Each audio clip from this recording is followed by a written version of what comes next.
si Insan Eds nakasuhan. Kahit ako mismo, di ko matatanggap yun.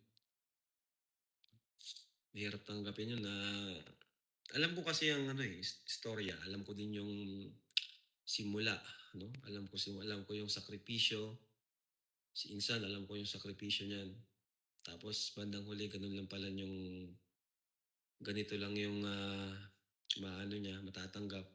Kung alam ko lang na ganito talaga yung mangyayari sa kanya, hindi ko na sana siya inilove team kay yan. Yun sa isa, no?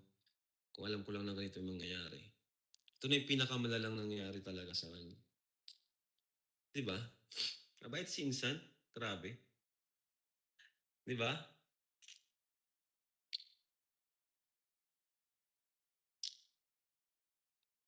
Mabait si Insan. Grabe. Dito nga, di ba? Sa nangyayari, talagang mas pinili na lang niyang manahimik. Pinili lang manahimik talaga. Pero minsan hindi lahat nadadaan sa pagiging tahimik, no? Minsan kailangan mo rin talaga magsalita, lalo na yun, talagang sunod-sunod yung mga sa'yo, no? Minsan talaga kailangan mo rin ipagtanggol yung sarili mo.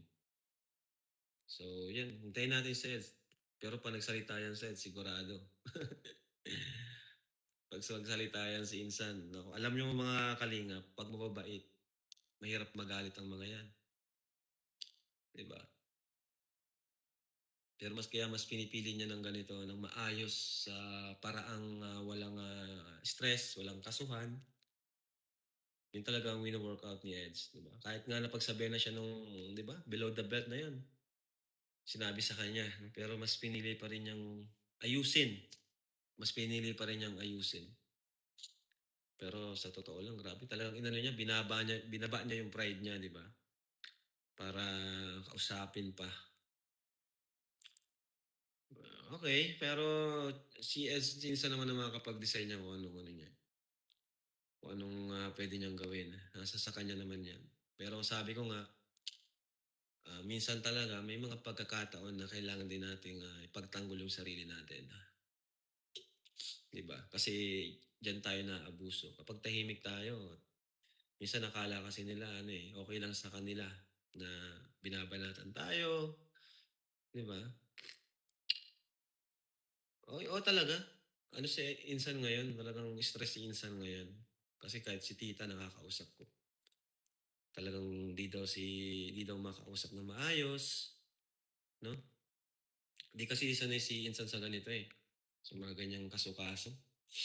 Di siya sanay sa ganyan. Kaya sabi ko, pakalakas lang, tibayan yung loob. Kasi andyan na yan eh. Kumbaga wala tayong magagawa. Nangyari na yung mga, lalong lumaki. Diba? Kumbaga harapin na lang natin. Pero may advisor man na si Insan ngayon. May advisor na rin naman siya. May legal advisor na rin siya. So, kailangan niya lang gawin is, pakatatag. Palakasin ang kanyang loob. No? Kasi na yun eh. Laban na eh.